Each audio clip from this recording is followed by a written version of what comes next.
அனைவருக்கும் என்னுடைய பணிவான வணக்கம். தலைவர் ஐயா அவர்கள் திருக்குறள் மரபுரையோடு எப்போதுமே வந்து கொண்டிருக்கிறார். மரபுரையில் ஆழ்ந்து கொண்டும் இருக்கிறார். அதனை ஒட்டி பேச பேச அதனை ஒட்டி இது சரிதானா, இவர் சொல்வது சரிதானா என்று சரிபார்க்கின்ற நிலையிலும் அவர் செயல்படுகிறார். அவருக்கு என்னுடைய தனிப்பட்ட வணக்கத்தை மீண்டும் ஒரு முறை தெரிவித்துக் கொள்கிறேன். குறிப்பிட்டது போல ஐயா தொடமாட்டார் என்று நினைத்த வேளையிலே ஏன் இந்த மருந்து என்ற சொல் தமிழிலே வந்தது? மறு என்றால் ஐயா குறிப்பிட்டது போல மனம் என்று சொல்லுகிறோம். மணமகன், மணமகள், மருமகள், மருமகன், மறு தோன்றி, மருதாணின்னு சொல்றோம் இல்லையா, அத மறு தோன்றி. அதற்கு அப்பிறகும் கூட வேறு பல இது சொல்லும் போது நிறைய பேர் மறு வீடு என்பதற்கு வல்லினர் போட்டு எழுதி விடுகிறார்கள். வேறு ஒரு வீடு என்று பொருள்பட மறு வீடு என்று அது அல்ல, மருவிய வீடு, மனம் நிறைந்த வீடு. இந்த மணமகனை மருமகனை வரவேற்கக்கூடிய வீடு, மனம் கலந்த வீடு என்று சொல்லுவது சரி. மனத்துக்கும் மருந்துக்கும் என்ன தொடர்பு என்று சொல்லும் போது ஐயா சற்றே விளக்கமாக சொன்னார்.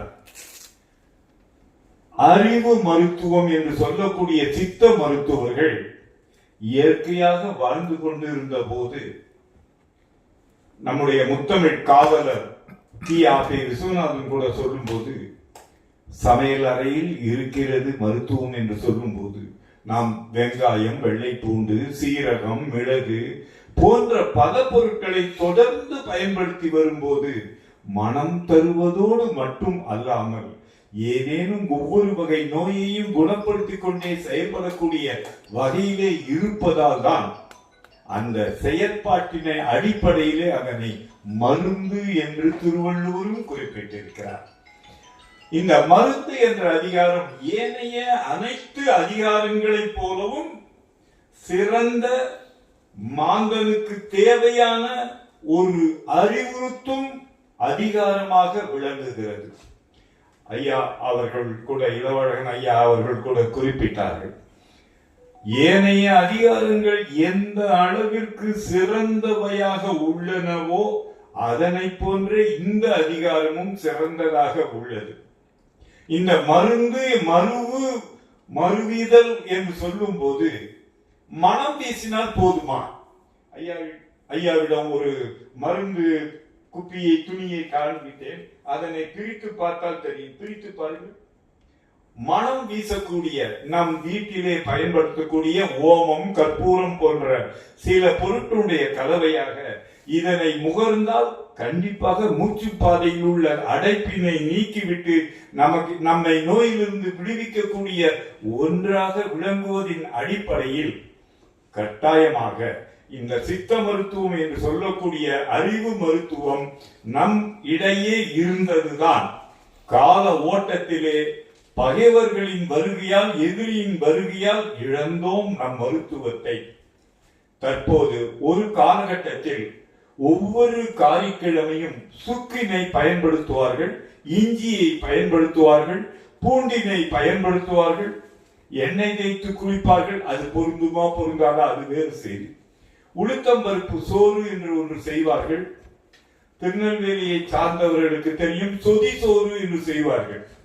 திருமண வீட்டிலே பிறகு பலகார பந்திக்கு பிறகு அடுத்ததில் அந்த மணமகன் வீட்டார் செய்தால் மணமகன் வீட்டிலே இருப்பவர்கள் இந்த சொதி சோறு செய்வார்கள். சொதி சோறு என்பது தேங்காய் பாலில் இருந்தும் பாசி பருப்புகளோடு இருந்தும் செய்யப்பட்டதோடு கூட சிறு வெங்காயம் நிறைந்து இருக்கும். சுவை, அதனை பாயாசம் என்று சொல்லக்கூடிய இனிப்பு, இதை ஊற்றி சாப்பிடுவது போல ஊற்றி ஊற்றி பிசைந்து பிசைந்து சாப்பிடுவார்கள். அந்த சோற்றுக்கு தொடுகையாக இஞ்சி துவையலை வைப்பார்கள். இதிலிருந்து நம் உணவே மருந்து, மருந்தே உணவு என்று முத்தமிழ் காவலர் சொன்னது போல, தி.ஆ.பெ. விஸ்வநாதன் சொன்னது போல நம் வாழ்க்கையில் கடைபிடித்துதான் வந்தோம். சிலர் வந்து கொண்டுதான் இருக்கிறார்கள்.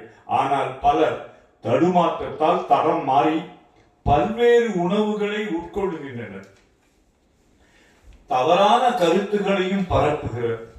இதுவரை நான் படித்த உரைகளில் அனைத்திலுமே மிகினும் குறையினும் நோய் என்று சொல்லுகிறார். 941வது குறளில் என்று தம்பி கலையரசனுக்கு என்ன சினமோ தெரியவில்லை, இனியவை குறள் என்ற தலைப்பை கொடுத்தார். தற்போது கூட இருவேறு கருத்துக்களை மருந்தா மருத்தா என்று இருவேறு அறிக்கைகளையும் தந்துள்ளார். செயலாளர் தான் காட்டினார், மருந்து என்ற சரியாக அறிக்கை உள்ளது ஐயா என்று சொன்னார். ஐயா வெங்கடேசன் ஐயா அவர்கள் கூட போன வாரம் சொல்லும் போது தோழர் வள்ளிநாயகம் மருந்து தருவார் என்று சொல்லிவிட்டார். எல்லோரும் என்னிடம் மருந்து அதிகாரத்தை பற்றி நாம் சிலவற்றை தெரிந்து கொள்ளலாம் என்ற அளவிலே உங்களோடு பகிர்ந்து கொள்ள விழைகிறேன். சொன்னார் போல இந்த மருந்து என்பது ஒரு காலகட்டத்தில் இயற்கையிலேயே நம்மை சுற்றி இருந்த பொருட்களை, இயற்கை பொருட்களை, மரம் சார்ந்து மரத்திலிருந்து வேர், பட்டை போன்றவற்றையும், இலை, பூ, பழம், ஏன் காய் கூட, கொட்டை, விதை எல்லாவற்றையும் பயன்படுத்தி வந்திருக்கின்றோம். நான் மீண்டும் சொல்ல வேண்டிய ஒரு கட்டாயத்துக்கு தள்ளப்படுகிறேன். நம்முடைய இதுல தழை, ஐயா குறிப்பிட்டது போல தழை, கொத்துமல்லி தழைன்னு சொல்றோம். ஏன் அதனை கொத்துமல்லி என்று சொல்லுகிறோம் என்று எப்போதேனும் எண்ணினோமா? அது வேறு ஒரு விதை கொத்துமல்லி ஒன்று உள்ளது, இது தழை என்பதற்காக சொல்கிறார்கள். சரி, மல்லி என்றாலே, மல் என்றாலே சேருவது என்று சொல்லுவோம், மற்போர் என்று சொல்லுகிறோம் அல்லவா? ஒருவர் இருவரும் உடலோடு உடல் பொருதுவதுதான் மற்போர் என்று சொல்லுவது போல, இந்த மல்லி என்பது மலர்களிலே மல்லிகை என்று சொல்லுவது போல, மனம் நிறைந்தது என்று போல, சேர்ந்திருக்கிறது அதில் என்று குறிப்பிடப்படுவது போன்று நாம் அதனை விளங்கிக் கொள்ளுதல் வேண்டும். புலவர் ஐயா குறிப்பிடுவது போல அடிக்கடி எல்லா சொல்லும் பொருள் குறித்தனவே, தமிழ் குறித்தனவே என்று ஐயா குறிப்பிடுவார்.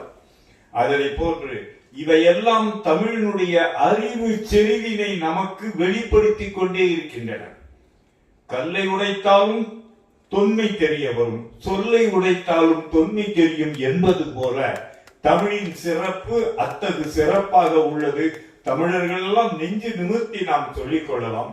ஐயா இளங்குமரனார், முதுமுனைவர் இளங்குமரனார் மிக விரிவாகவும் பதவுரையாகவும் தந்திருக்கிறார். பொருள்கொள் முறையையும் தந்திருக்கின்றார் தன்னுடைய வாழ்வியல் முறையை விளக்க உரையிலே.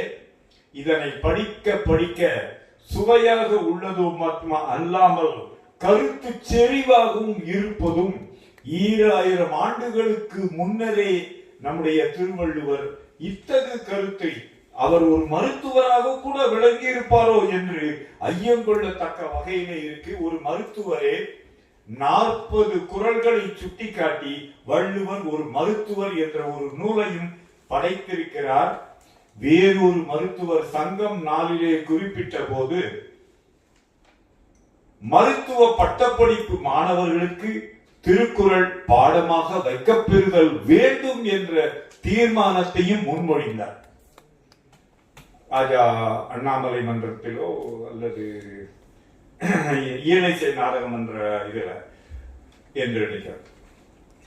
எனவே மருந்து என்பது பற்றி நாம் நிறைய மருந்து சாப்பிடாதவர்கள் இல்லை, நன்மருந்தை சாப்பிடாதவர்கள் இல்லை என்று குறிப்பிட விழைகிறேன். ஏன் நோய் என்று ஐயா குறிப்பிட்டார்கள். நோய் என்பது நொந்து போதல் என்பது நோவு நோய் என்று வருவது போல நொந்து போனதுதான். அந்த அணுக்கள் நொந்து போக நேரிட்டால் இந்த அணுக்களுக்கு 2 வகையிலே நாம் உதவி செய்தல் வேண்டும். ஊட்டத்தை கொடுத்து கொண்டே இருக்குது. ஒன்று, இயங்கியலுக்காக மாவு பொருளை உண்ண வேண்டிய ஒரு கட்டாயம். அடுத்தது, உடலின் வளர்ச்சிக்காக புரதத்தையும் சேர்க்க வேண்டிய கட்டாயமாக உள்ளது. இந்த மாவு பொருளை மட்டுமே நிறைய கொட்டி கொண்டிருந்தோமே ஆனால், இந்த பைக்குள் பைக்குள் கொட்டி கொண்டிருந்தோமே ஆனால் நடப்பது அறிவோம். அதனை மட்டுமல்லாமல் புரதத்தை கூடுதலாக சேர்த்து கொண்டே வந்தோமையானால், புரோட்டீன் என்று சொல்லக்கூடிய புரதத்தை சேர்த்தோமையானால் சிறுநீரக கோளாறுகள் வந்து சேருகின்றன. இந்த விட்டமின் என்று சொல்லக்கூடிய தேவையான தாது உப்புகளும் அளவில் மிக குறைவாக இருந்தாலும் அந்த உணவை உட்கொண்டால் நாம் நலமாக 100 ஆண்டுகள் வாழலாம் என்ற அளவிலே அறிவு மருத்துவம் சொல்லுகின்றது. வள்ளுவரும் அந்த நோக்கத்திலே தான் நம்முடைய மாந்தன் நலமுடன் வலுவுடன் பல்லாண்டுகள் வாழ வேண்டும் என்ற நோக்கத்தில் தான் இந்த அதிகாரத்தை 10 குறள்களாக படைத்திருக்கின்றார். மிக சிறப்பாக படைத்திருக்கிறார் என்பதையும் சொல்லலாம்.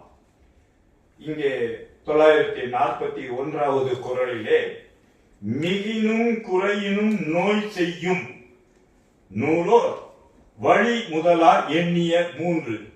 இந்த குறளுக்கு மட்டும் ஏனோ அனைத்து உரையாசிரியர்களும் இந்த மிகினும் குறையினும் நோய் என்று சொல்லும் போது வாதம், பித்தம், சிலேட்டுமம் என்று சொல்லுகிறார்கள். வாதம் என்று சொல்லும் போது காற்று என்று வழி முதலாக என்று சொல்லி இருக்கும் போது வாதம் என்பதற்கு போவது விதண்டாவாதமாக எனக்கு தோன்றுகிறது. அடுத்தது பித்தம். பித்தம் என்பது கல்லீரலுடைய பித்த பையினுடைய வேலை. அடுத்தது சிலேட்டுமம் என்பது கோழை. கோழை என்று சொல்லும் போது கோழையினே பல வடிவங்கள்ல உள்ளது. அது மூச்சு குழலில் இருந்தால் கோழை, மூக்கில் இருந்தாலும் அது சரி. ஒரு உடலிலே காயம்பட்டு குருதி குடலில் இருந்து வந்தால் அதற்கு சீழ் என்று பெயர். 3ம் ஒற்றை வடிவமே. அதனுடைய பல்வேறு இதாக மாறுகிறது, நிலைகளாக மாறுகிறது. அதனை போன்றே இந்த மிகினும் குறையினும் நோய் என்று சொல்லும் போது இந்த வாதம் அல்லது காற்று வழி என்று சொல்லி பித்தம், சிலேட்டுமம் என்பது சொல்லுவது எந்த வகையிலும் பொருத்தமாக இல்லை.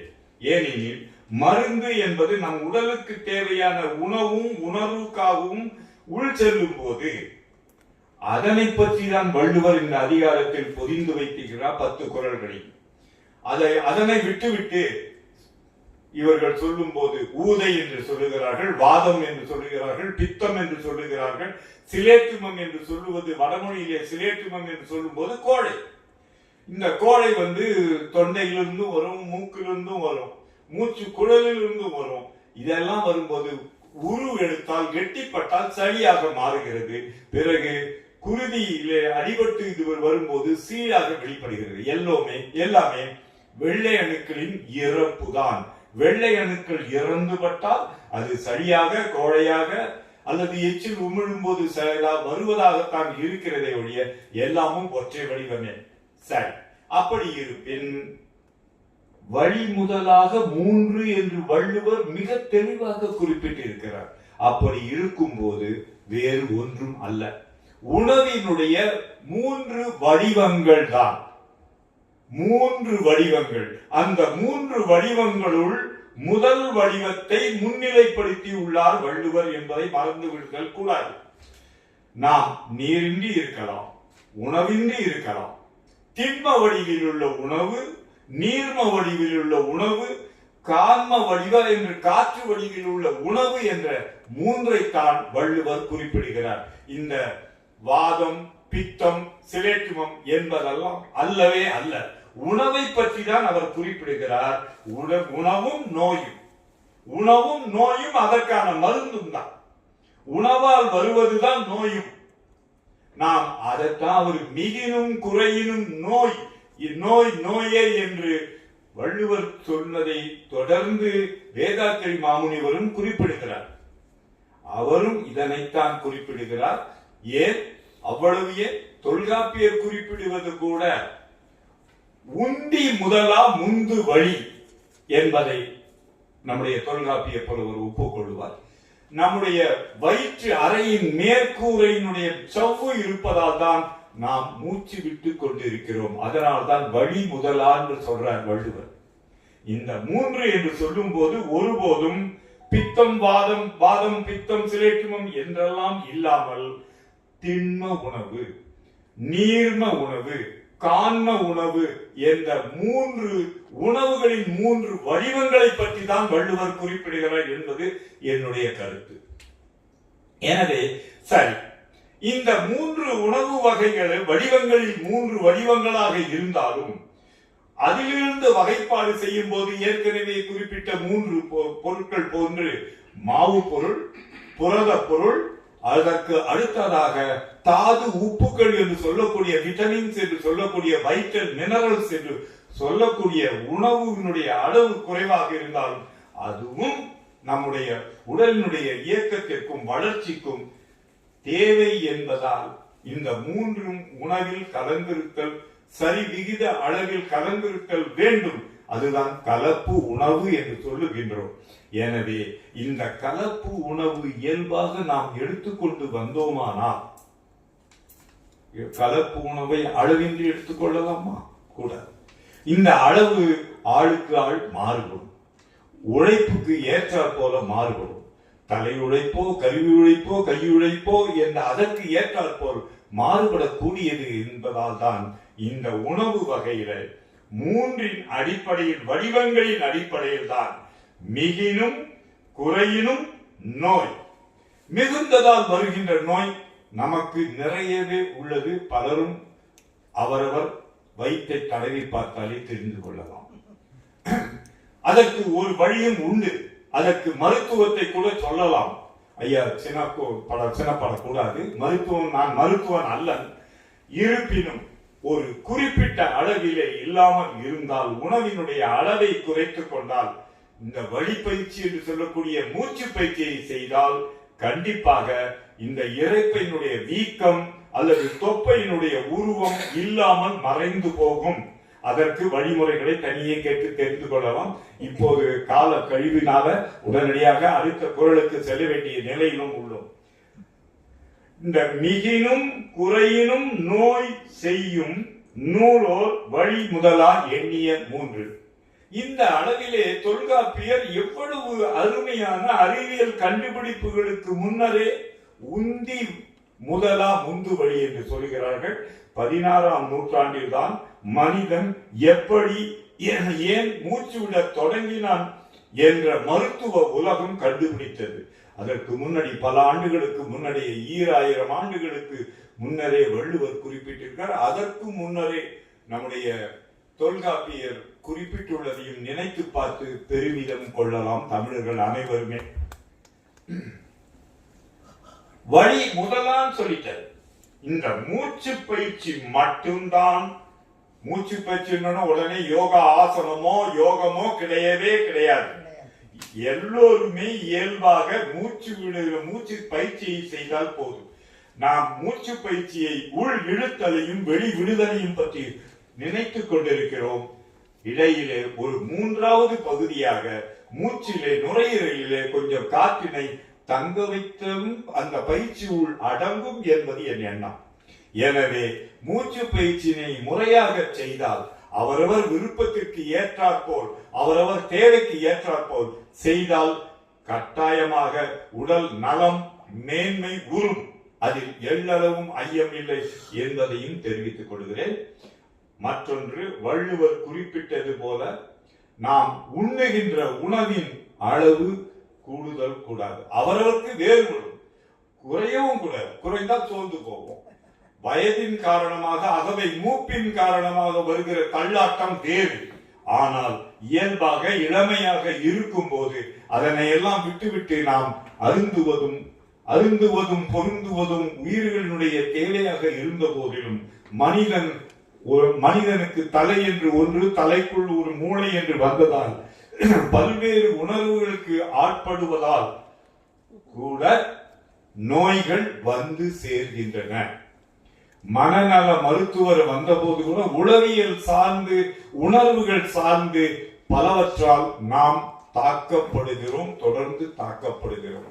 ஒரு அலுவலகத்திற்கு நேரம் கழித்து செல்ல வேண்டிய நிலை வரும்போது நாம் தேவையற்ற ஒரு பரபரப்பு படபடப்பும் அடைகின்றோம் அல்லவா? இயல்பாக அக்கால மனிதனுக்கு அத்தகு பரபரப்போ இருந்திருக்க வாய்ப்பு கூறுகளே இல்லை.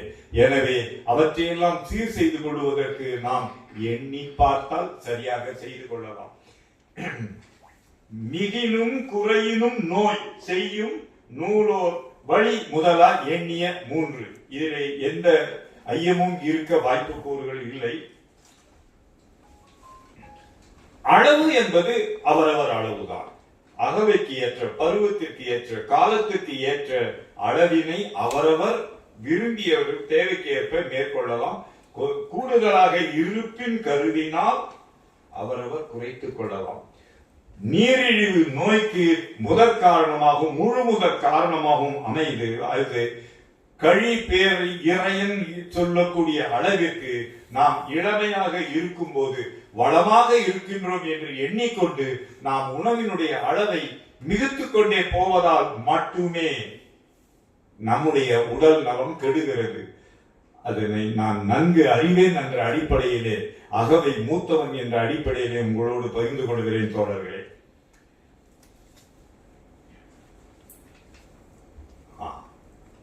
வள்ளுவர் சொல்லுவது போல எந்த மருத்துவராவது சொல்லுவார்கள், மருந்தென வேண்டாவாம் யாக்கைக்கு என்று சொல்லக்கூடிய அளவுக்கு உறுதி சொல்லுகிறார்.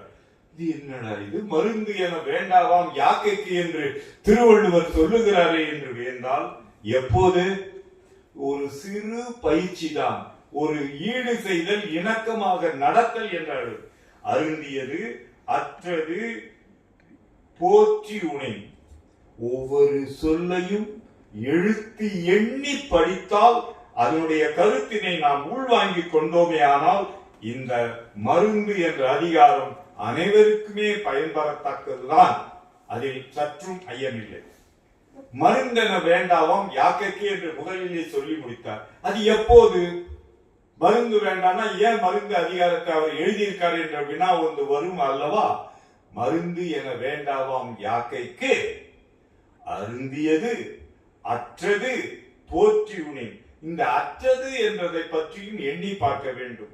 நமக்கு வயிறு காலியாயிடுச்சுன்னு நினைச்சுக்கிட்டு இது பண்ணா மட்டும் நம்முடைய உணவு வழக்கமாக வாலாயமாக உண்ணுகின்ற உணவு வேலைக்கு மிகையாக நாம் உண்டோமானாலும் நோய் வந்து சேரும். அருந்தியது அற்றது போற்றி என்ற ஒரு சொல்லை கையாண்டு இருக்கிறார் திருவள்ளுவர் என்பதையும் எண்ணி பார்க்க வேண்டும். போற்றுதல் என்று என்ன சொல்லுவோம்? போற்றி போற்றி 108 சொல்லலாமா? இல்ல. போற்றி என்று சொல்லும் போது இந்த இறப்பையிலிருந்து உணவு செரிக்கப்பட்டால் மட்டும் போதாது, அது தன்வயம் ஆதல் என்ற அசிமிலேஷன் என்று சொல்லக்கூடிய அளவு அது சிறுகுடலிலே நடைபெறுகின்ற நிலைதான். அது இழிகிறது, இழிவுன்றது கீழே இறங்குது என்ற பொருள். நாம் நிமிர்ந்து நடக்க தொடங்கியதால் அது இறங்குகிறது என்று சொல்லுகின்றோம். நாம் தண்ணீரை உறிஞ்சி குடிக்கின்றோம், எளிதாக எண்ணிக்கொண்டிருக்கிறோம். ஒட்டகச்சிவிங்கினுடைய கழுத்தினுடைய நீளம் 15 அடி. அது தண்ணீர் குடிக்கின்ற முறையே வேறு. அதனை பற்றி ஆய்வு செய்து அறிக்கைகளை தந்திருக்கிறார்கள் மருத்துவ உலகத்திலே. நமக்கு மிக எளிமையாக கழுத்தின் அளவு மிகுந்து போனால், மிக கூடுதலாக போனால் 1/2 அடி இருக்கலாம். நட்டை கொக்கன் என்று சொல்லுமாறி அல்லது ஒட்டு கேட்கிறவன் என்று சொல்லுவது போல சிலருக்கு வேண்டுமானால் கழுத்து நீண்டு இருக்கலாம். மற்றவர்களுக்கெல்லாம் இயல்பாக இருக்கிற போது நாம் உணவை இயற்கையாக கொள்ளலாம். சரி, அதற்கு இந்த அருந்துதல் என்பதையும் பொருந்துதல் என்பதும் உயிர்களுடைய அடிப்படை தேவைகள். நமக்கு அந்த தேவைகளோடு எண்ணங்கள் வந்து மோதுவதால் தான் நோய்கள் வருகின்றன. மிகையான ஆவல், பற்றி கொள்ளுதல் வேண்டும் என்று சொல்லும்போது ஐயா குறிப்பிட்டது போல கடவுளின் எதிரி என்பதை பற்றி நம்முடைய மருத்துவர் கௌதமன் ஐயாவே ஒரு நூலை எழுதியிருக்கார். இங்கே வந்து கூட உரையாற்றினார் அல்லவா மருத்துவர் கௌதமன். அவரும் கூட கடவுள்களின் எதிரி என்று நூலை எழுதியிருக்கார். அதில் கூட மருத்துவ உலகம் மெய்யான சரியான முறையான மருத்துவர்கள் மருந்தினை அளவாக கொடுப்பார்கள். உடலுக்கு ஒத்ததாக கொடுக்க வேண்டும். அல்லது ஏனைய மருத்துவர்கள் கையாண்ட முறைகளை கற்று தேர்ந்தவர்களாக அந்த நூலோர் என்ற ஒரு சொல் இருக்கிறது அல்லவா, அதற்கு ஏற்றாற்போல் நாம் கற்று தேர்ந்து தெளிதல் வேண்டும் என்றும் மருத்துவர்கள் அதனை செய்வார்கள் என்ற அடிப்படையில் மருந்து என்பதை ஏற்றுக்கொள்ளுதல் வேண்டும். வேலைக்கு சாப்பிடணும், 3 வேளை சாப்பிடணும்ன்ற ஒரு முறையை நாம் ஏற்படுத்தி கொண்டதே ஒரு தவறான ஒரு போக்குதான். உழைப்புக்கு ஏற்ற, ஓய்வுக்கு ஏற்ற, தேவைக்கு ஏற்ற உணவை நாம் உட்கொண்டோமே ஆனால் நமக்கு மருந்து என இந்த உடலுக்கு தேவையில்லை. ஐயா குறிப்பிட்டது போல பாவ புண்ணியங்களேது, தவமேது, விரதமேது ஒன்றுமில்லை, மனம் விரும்பும் உணவு உண்டு, நல் வத்திரம் அணிந்து என்று வள்ளலார் பாடுவது போன்று இந்த நோய்கள் புறச்சூழலால் நம்மை தாக்கும். அதை இருப்பினும் உடம்பார் அழியின் உயிரார் அழிவார் என்று சொல்லுவது போல இந்த மறுபிறப்பு, முன்பிறப்பு இதெல்லாம் இல்லை என்பது அடிப்படையிலே நாம் நம்முடைய எண்ணங்களை சீர் செய்து கொண்டோமானால் இந்த பல மருந்துகளை குறைத்துக் கொள்ளலாம் என்பதையும் வள்ளுவர் மிக வலிமையாக குறிப்பிடுகிறார். அதற்கு அடுத்த குறளாக 943 அற்றால், ஐயா இளவழகன் ஐயா கூட கேட்டாங்க, அற்றால் அளவறிந்து உண்க அகுது உடம்பு பெற்றான் நெடி துய்க்குமாறு. இந்த ஒவ்வொரு சொல்லையும் ஆழமான பொருள் இருப்பதை அறிந்து படித்து மகிழ்ந்து பொருளை உணர்ந்தோமானால் நம்முடைய இந்த அதிகாரம், குறிப்பாக வேறு எந்த அதிகாரத்தை பற்றியும் கவலை இல்லை. திருக்குறளிலே உள்ள மருந்து அதிகாரம் நமக்கு, நம் வாழ்நாளுக்கு, குழவி முதல் கிழவன் வரை பயன்படக்கூடிய ஒரு அதிகாரமாக இருக்கிறது. அற்றால், இந்த அற்றால் என்று சொல்லும் போது வயிற்றில செரித்தால் மட்டும் அல்ல, அது உள்வாங்கப்பட்டு உண்மையாகவே பசி உணர்வு வரக்கூடிய அளவுக்கு அற்று போகணும். சரி, சில வேளைகளை பொய் பசி என்று என்பதையும் நாம் அறிவோம். ஏதோ இருந்துட்டு இருப்போம், மேல மேல போட்டுட்டு இருப்போம். முறையான, முழுமையான, வாதாயமான, வழக்கமான நம் உணவை எடுக்காமல் நொறுக்கு தீனிகளை உள் தள்ளிக்கொண்டே இருப்போமானால் பசி உணர்வு அடங்காது. ஆனாலும் உள்ளே கனமான பொருள் சேர்ந்திருக்கும். அதுதான் அந்த பொய்ப்பசியில் உணவினை அளவிற்கு மிகையாக அப்போது உண்டோமையானால் மீண்டும் நமக்கு நோய் வரும் என்பதைத்தான். அற்றால் மட்டும் போதாது, அளவு அறிந்து உண்க அது உடம்பு பெற்றான் நெடி துய்க்குமாறு என்பது போல நலமாக இருந்து நம்முடைய உடலை வளமாக காத்துக் கொள்ளலாம் என்று வள்ளுவர் குறிப்பிடுகிறார். நெடி துய்க்குமாறு, நமக்கு தேவையானவற்றை துய்த்துக் கொள்ளக்கூடிய அளவுக்கு உடம்பு எல்லா மண்டலங்களும் செயல்படும் என்பது அறிந்து குறிப்பிட்டிருக்கிறார் திருவள்ளுவர் இந்த குறளிலே.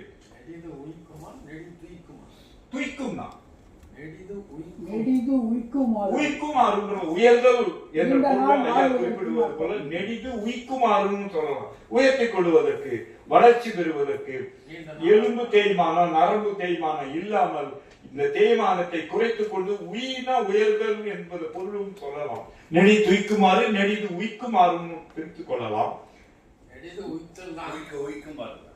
உயர்தல் என்ற பொருள்படும். நீண்ட ஆயுளோடு வாழணுங்கிறது துய்த்தல்னாக்க துய்த்தல், அனுபவித்தல், உண்ணுதல். வழி முட்டு வலி வந்த பிறகு நான் நடக்க முடியுமா? துய்க்க முடியாது. முறையா ஐயாவோட இணைந்து வேகமாக நடக்க முடியாது அல்லவா? அதுதான் நீண்ட நாள் வாழ்றதுக்கு தாங்க சொல்றாங்க தவிர துய்த்தல சொல்லல, உய்த்தலத்தான் சொல்றாரு. உய்க்குமாறு தான். நெடிது உய்க்குமாறு, நெடிய காலத்துக்கு வாழ செய்யும். நெடிய காலத்துக்கு வாழ செய்யும் என்று சொல்லும் போது நெடி துய்க்குமாறும் பொருள்படும். நெடிது உய்க்குமாறுன்றாரு. உய்த்தல் என்றால் உயர்தல் என்ற பொருள்பட சொல்றாரு. உயர்தல் குற்றி அனுபவம் வரும்போது அடுத்து உகரம் வந்தா ஒரு உகரம் தான் வர்றாங்க. சரியா? நெடிது உய்க்குமாறு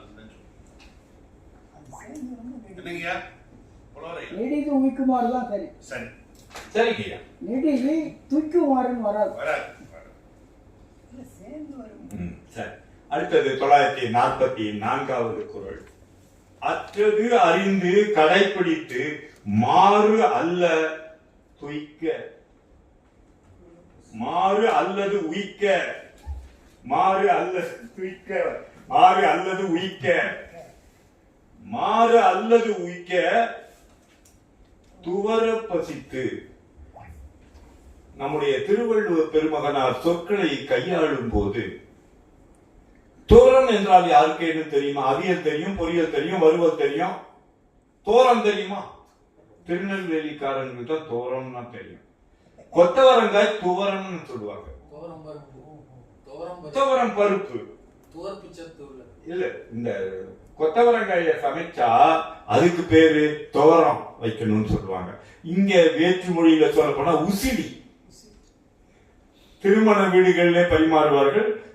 இந்த கொத்தவரங்காய நறுக்கி அதோட கடலைப்பருப்பை கொஞ்சம் அதையே கலந்து இது அரைத்த கடலை பருப்பை சேர்த்து உசிலி என்று சொல்லுவார்கள்.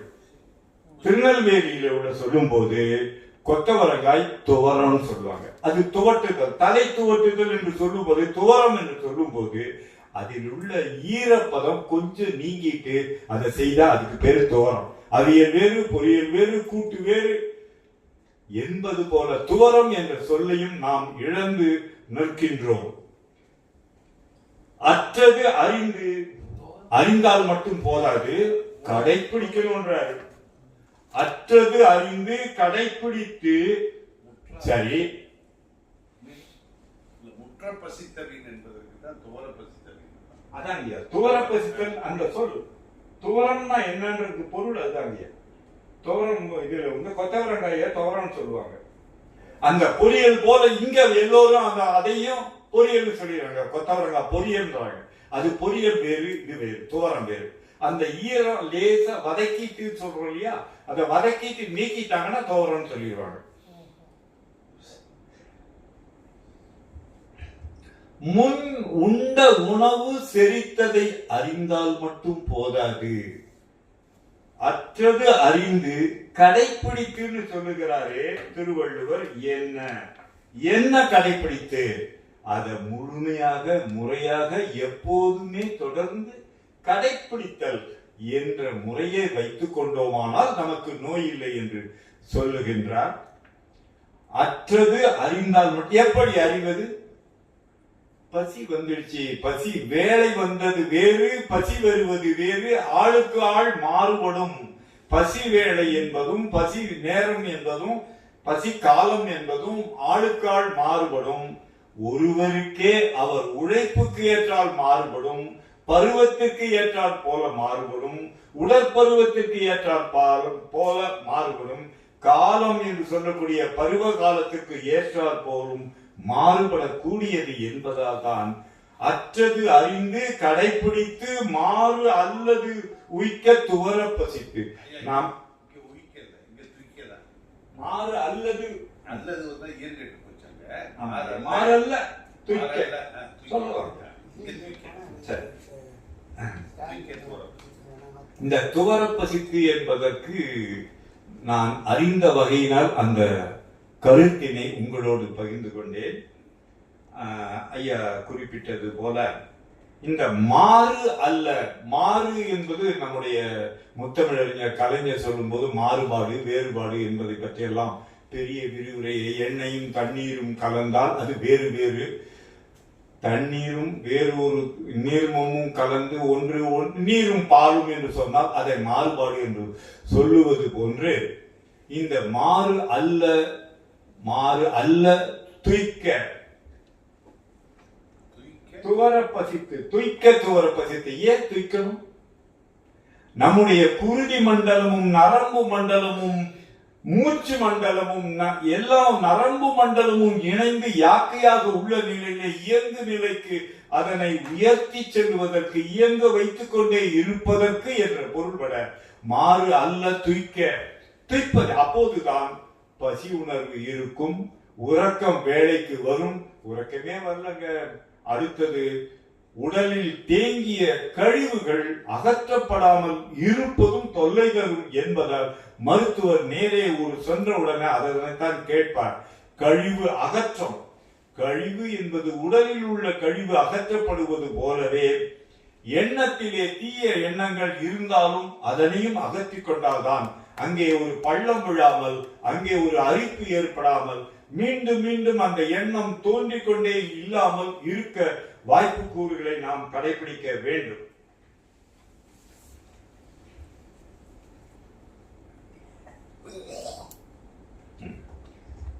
மீண்டும் சொல்ல வேண்டிய ஒரு கடப்பாடு உடையனாக இருக்கிறேன். இழிவு அறிந்து, இழிவு என்பது தாழ்வு என்பது பொருள் அல்ல. இழிதல் என்றால் இறங்குதல் என்று பொருள். மாந்தன் செங்குத்தாக நடக்க தொடங்கிய பிறகு ஒன்று புவியீர்ப்பு விசையினால் நாம் பருகின்ற நீர்மமோ திண்மமோ பைய பைய அந்த குழாய்க்குள் இறங்கி இரைப்பையை அடைவது போன்று, இரைப்பையை அடைந்தால் அங்கு செரிமான வேலை நடந்த பிறகு சிறுகுடலை அடைந்து அங்கு தன்வய செயல் நடைபெற்ற பிறகு பெருங்குடலை அடைந்து அதனை வெளித்தள்ள வேண்டிய உந்தமும் கிடைக்க பெற்று இருந்தால் நலமாக உள்ளோம் என்று பொருள். நலம் உடல் இயக்கமும் சார்ந்தது, இந்த எண்ணத்தின் செயலும் சார்ந்ததாக நமக்கு அமைந்திருக்கிறது. ஏனைய விலங்குகளுக்கு எல்லாம் இந்த வெறும் உடல் சார்ந்ததாக இருக்கிறது. எந்த கவலையையும் எந்த எண்ணத்தையும் கொள்ளாமல் இயல்பாக நடக்கின்றது. ஒரே ஒரு நோய் வருகின்றது விலங்கினங்களுக்கு, நாம் தருகின்ற தீவனத்தால், தீனியால், கக்கல் கழிச்சல். இந்த இழிவறிந்து உண்பான் கண் இன்பம் போல் நிற்கும் கழிபேர் இறையான் கண் நோய். ஆஹா, ஒப்புமையை பாருங்கள். எப்படி ஒருவனுக்கு இந்த நோய், இந்த உணவானது, செரித்த உணவானது கழிவை வெளித்தள்ளக்கூடிய அளவிற்கு இறங்கி விடுவது எப்படி உடலுக்கு பயன் தருமோ, நலம் தருமோ. கலகலன் இருக்கும் உடல் கலகலன் இருக்கின்றது போல அவனுக்கு, மற்றவனுக்கு, பெருந்தீனி தின்பவனுக்கு அவன் எவ்வளவு உழைத்தாலும், எவ்வளவு உடற்பயிற்சி செய்தாலும், எவ்வளவு நேரம் நடந்தாலும் அவன் உணவினுடைய அளவை மிகையாக கொள்வானே ஆனால் அவனுக்கு ஒருபோதும் நலன் கிடைக்காது. இவனுக்கு கிடைக்கிறது இன்பம், இவனுக்கு கிடைக்கிறது துன்பம் என்று வள்ளுவர் குறிப்பிடுகிறார்.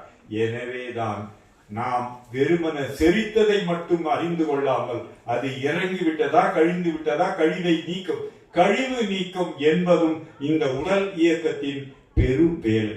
நம்ம உந்துகள் வைத்திருப்போம், சிற்றுந்திலிருந்து பேருந்திலிருந்து எரிபொருளை இட்டு நிரப்புகிறோம், இயக்குகிறோம். அது கழிவு என்று புகை வெளியேற்றப்படாவிட்டால் அதனுடைய இயக்கம் எவ்வாறு தடைப்படுகிறதோ அதனை போன்றே நம்முடைய அசையக்கூடிய உடலானது அசைவினுடைய இது குறைந்து விடும். கழிவு அகற்றமும் முறையாக முழுமையாக நீக்கமும் 3 வகையிலும், திண்மம், நீர்மம், காண்மம் என்ற 3 வகை கழிவுகளையும் 3 வடிவ கழிவுகளும் அகற்றப்படுதல் வேண்டும். அது எல்லோராலும் இயல்வதே, இயல்பானதே என்பதை ஒருபோதும் மறந்து விடுதல் கூடாது.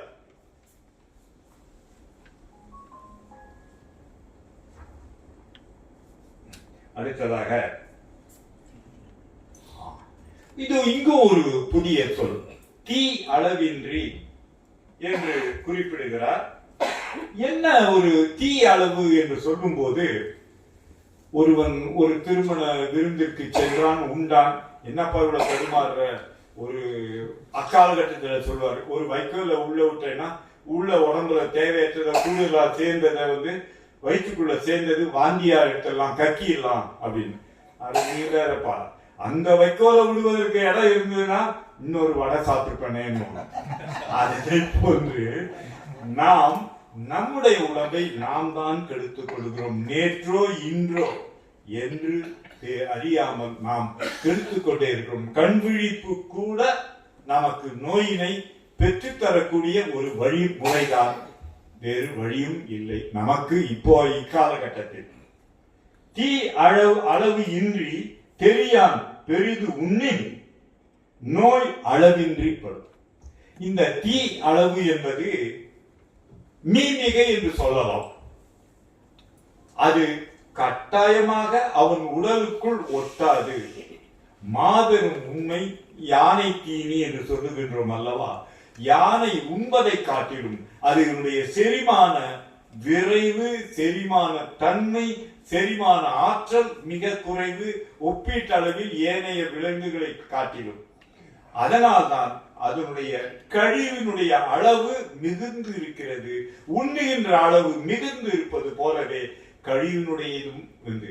அப்போது அது ஆற்றலை தராமலே, அந்த யானைக்கு ஆற்றலை தராமலே எப்படி கழிவாக வெளியேற்றப்படுகிறதோ அதனை போலவே இந்த தீ அளவிற்கு நாம் உண்டோமானால், வயிறு வெடித்து விடும் அளவிற்கு உண்டோமே ஆனால் யார் காப்பாற்ற முடியும்? அன்றைக்கு குறைந்த அளவு காற்றை பிரித்தாலாவது கொஞ்சம் வயிறு தளரும், இடம் தரும், அவ்வளவுதான். ஆனாலும் இந்த தீ அளவின்றி விளைந்த தெரிஞ்சு கொள்ளாம இருப்பான். பல பேரு அது அங்க வலிக்குது, இங்க வலிக்குது, அந்த நோய் இந்த நோய் எல்லோரும் சொல்லுவார்கள். எல்லாத்தையும் கொஞ்சம் வாயை கட்டுப்படுத்த சொல்லணும். இந்த வாயை கட்டுப்படுத்துவது என்பது பலருக்கு தெரியும். அதெல்லாம் கட்டுப்படுத்த வாழ்ந்துட்டோம் அப்படியே அப்படின்னு சொல்லுவாங்க. அகவை மூத்தவர்கள், அகவை குறைந்தவர்கள் அதெல்லாம் நாம நொறுங்க தின்றால் 100 அகவையா வாழலாம் என்று அது ஒரு புதுமொழியை நம்மிடம் சொல்லி தெரிவார்கள். ஆனால் தேவைக்கு ஏற்ற அளவை உண்பது மற்றவர்களுக்கும் உணவு கிடைக்கும் என்பதை கருதி பார்க்க வேண்டும். இந்த பகிர்ந்து உணர்வு, இசை உணர்வுல செய்யும் போது எல்லோருமே அவரவருக்கும் ஒரே விருப்பமாக சில உணவுகள் இருக்கும். அந்த உணவு விரைவில் காலியாகும், மற்றவருக்கு அது கிடைக்காமல் போகும், பின் வருபவருக்கு. அதனையும் கருதி இந்த மண்ணிலே நாம் இரவலாக வந்தவர்கள் என்பது நமக்கு மட்டும்தான் என்று இல்லாமல் மற்றவர்களுக்கும் கிடைக்க வேண்டுமே என்ற ஒரு கருத்தையும் கருதி பார்த்து தீ அளவின்றி அது தெரிந்து கொள்ளணும். எது தீ அளவு, எது அளவு போனா நம்ம நடக்க முடியாது. எல்லோருக்கும் ஒரே பொருள் அல்ல, வெவ்வேறுபவருக்கும் வெவ்வேறு உணவு பொருள் ஒவ்வாறதாக இருக்கலாம், தீமையை தரக்கூடியதாக இருக்கலாம். ஐயா குறிப்பிட்டது போல மூல நோய் இருப்பவர்களுக்கு அக்காலகட்டத்திலே சொல்லுவார்கள், பச்சை மிளகாய் சேர்க்கக்கூடாது, இஞ்சி சேர்க்கக்கூடாது என்றெல்லாம் சொல்லுவது போல சில உணவுகளை சேர்த்து விட்டு ஜிஞ்சர் பீர் குடிக்கிறேன்னு சொல்லுவோம். சாப்பிட்ட வயிறு நிறைய படைக்கிறது, ஏப்பமும் வராது, இது செரிமானமும் குறைந்த போது. இதுதான் தீ அளவு இன்றி தெரியாத பெரிதுண்ணின் நோய் அளவின்றி படும். அதாவது ஒவ்வொரு வினைக்கும் விளைவு உண்டு. அது எதிர்வினைவு, ஏற்ற வினை, எதிர்வினை, எல்லா வினையும் வினை உண்டு என்பதை, எதிர்வினை உண்டு என்பதை நாம் ஒப்புக்கொண்டுதான் ஆக வேண்டும். நியூட்டனுடைய விதியின்படியும் தலைவிதி அல்ல, மறுபிறவி தத்துவம் அல்ல என்பதையும் ஒப்புக்கொள்ளுதல் வேண்டும். நாம் நடைமுறையிலே கண்டுதானே இருக்கின்றோம். அதிலே வேறு மாற்று கருத்துக்கு இடமில்லை. அதனை அடுத்ததாக நோய் நாடி, நோய் முதல் நாடி, அருகணிக்கும் வாய் நாடி, வாய்ப்பை செயல்.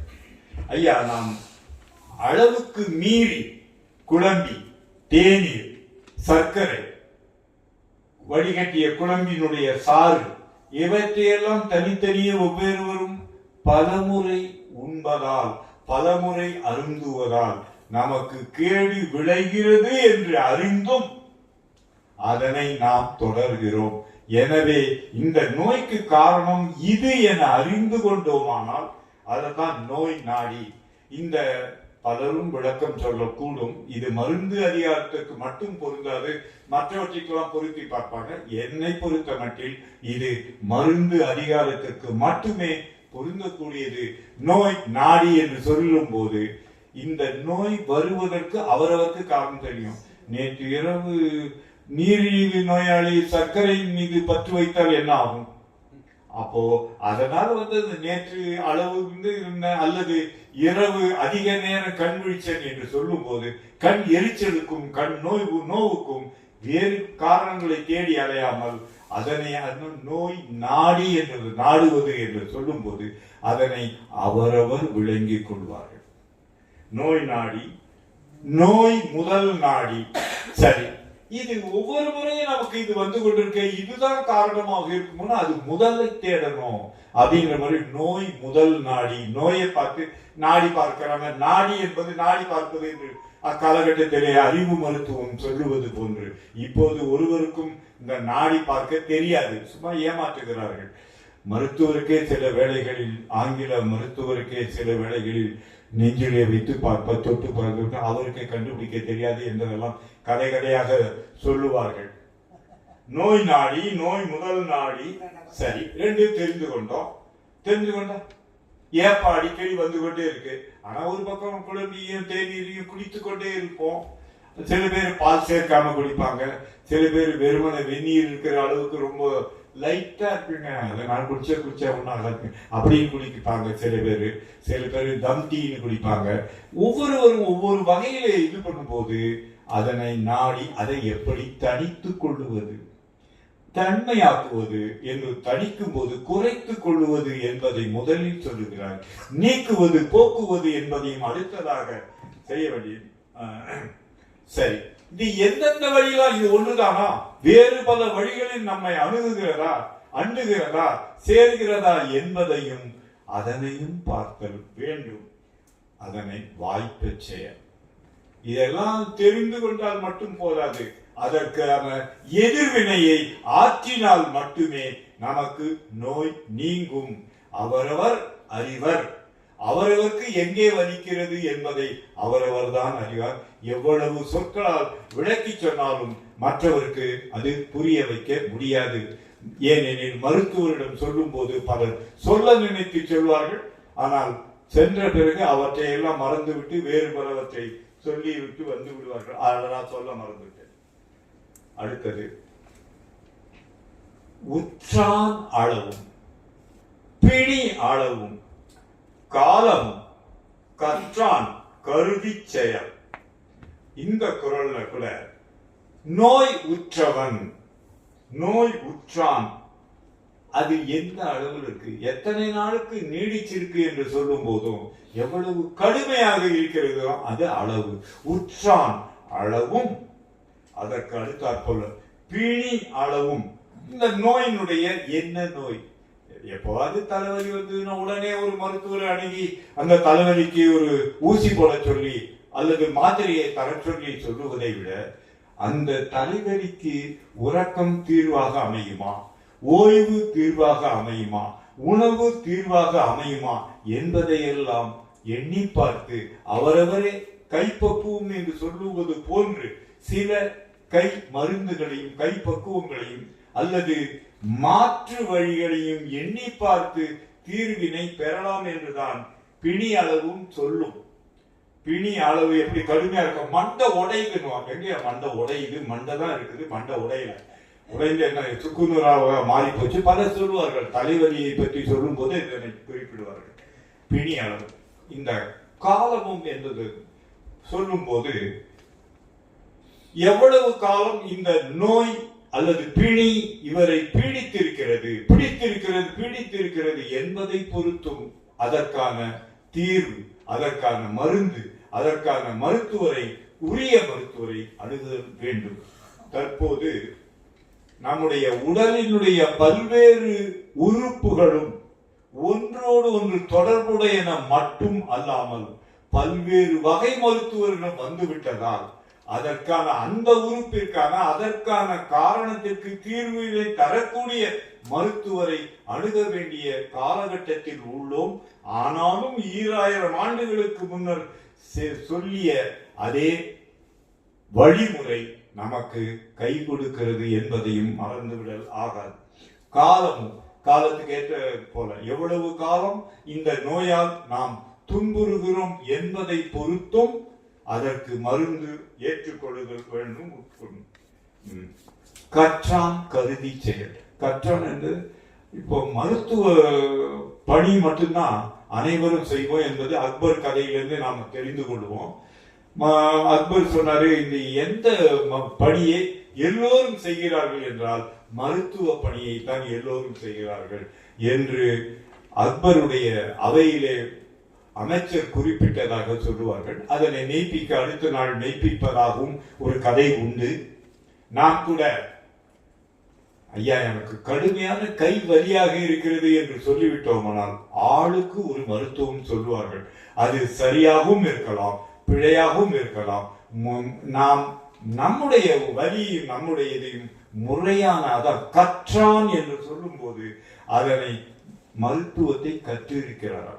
என்னுடைய நண்பர் ஒருவர் இருந்தார். அவர் இந்த அறிவு மருத்துவத்துக்கு சென்ற போது, நீரிழிவுக்காக சென்ற போது ஆங்கில மருத்துவத்தையும் சேர்த்து ஆங்கில மருந்தையும் அத்துடன் இணைத்து இந்த சித்த மருத்துவத்தையும் சேர்த்து உண்க என்று சொல்லி இருக்கிறார். என்ன இதையும் அதையும் சொன்னா அப்ப உங்களிடம் ஏன் வந்தேன்? அதை நிறுத்த சொல்லக்கூடிய உறுதி உங்களிடம் உண்டா, வழிமுறை உண்டா என்று சித்த மருத்துவரிடம் சொல்லக்கூடிய அறிவு மருத்துவரிடம் வினவினார். ஐயா இதுதான் எனக்கு தெரிஞ்சது, நீங்க உங்கள் வேலையை பாருங்க என்று சொல்லி திருப்பி அனுப்பிவிட்டதாக என்னுடைய நண்பர் குறிப்பிட்டார். அதே போக்கு முறையாக முழுமையாக கற்று தேர்ந்து தெளிந்தவர்களிடம் நாம் செல்லுதல், மருத்துவரிடம் செல்லுதல் வேண்டும் என்பதும் குறிப்பிட்டிருக்கிறார் நம்முடைய வள்ளுவர். 2000 ஆண்டுகளுக்கு முன்னாடி கருதி செயற்பாட்டினை நாம் அதற்கு ஏற்ற முறையிலே அமைத்துக் கொள்ளும். ஐயா இந்த நர்ஸுன்னு சொல்லக்கூடிய செவிலியை பற்றி மிக அருமையாக விளக்கம் சொல்றார். செவிலி முன்னாடி ஒரே செவிலியா இருந்த போது இப்போ 2 வகை, ஆண் செவிலியரும் உண்டு, பெண் செவிலியும் உண்டு என்பது அடிப்படையிலே ஆணுக்கு ஆண் செவிலியரும் கட்டுக்கட்டுறது, மருந்து கொடுப்பது, முன்னெல்லாம் மருந்தை கலக்கி கொடுக்கிறது என்பது போன்ற பல பணிகளையும் செவிலிகள் செய்தது போல உற்றான், நோய் பெற்றவன், நோய் உற்றவன், நோய்க்கு உறுத்தலாகுவன் என்பது உற்றான். நோய் உற்றவன் சரி, நோய் உற்றவன் யாரை அணுகுவான்? எப்படியாவது ஏதாவது வழி எத்தத்தினா பித்தம் தீரும் என்பது போல ஒரு மருத்துவரிடம் சென்று எனக்கு இது என்ன செய்வீங்களோ ஏது செய்வீங்களோ தெரியாது, எனக்கு வலி போக வேண்டும் என்று மருத்துவரிடம் இவர் அப்படியே அவர் படைத்தவர் போலவும் இவர் இது பண்றது போலவும் அவர் எல்லாம் கற்றவர் போலவும் இவர் அவர்கிட்ட சொல்லுவாரு. கவலையப்படாதீங்க, ஒரே மருத்துவம் சொல்லுவாரு, பல முறை வர சொல்லி விடுவார் என்பதையெல்லாம் தீர்ப்பான். உற்றவன் தீர்ப்பான். இந்த 2 பேர் தான், நோய் பெற்றவன் நோயர், மருத்துவர். மருந்து உழைச்செல்வான். சரி, இப்போ ஒரு நோய் வந்து விட்டது, அந்த நோய்க்கு உணவு பற்றியம் என்று சொல்லக்கூடிய பத்தியம் அது அறிவு மருத்துவத்தில் உண்டு. அதனை போன்றே ஆங்கில மருத்துவத்திலும் உண்டு. பலர் சொல்லுவதே இல்லை. அந்த பத்தியம் என்று சொல்லக்கூடிய பற்றியத்தை உண்பதற்கு எல்லா பொருளும் வெவ்வேறு இடங்கள்ல கிடைக்கும். நொய் அரிசி கஞ்சி வேண்டும் என்றால் உணவகத்தில் கிடைக்குமா? கிடைக்க. அப்போ அதுவும் போல அதை செய்து தரக்கூடியதையும் சேர்த்து, குடும்பம் என்று சொல்லும்பதையும் சேர்த்து இந்த செல்வான் என்று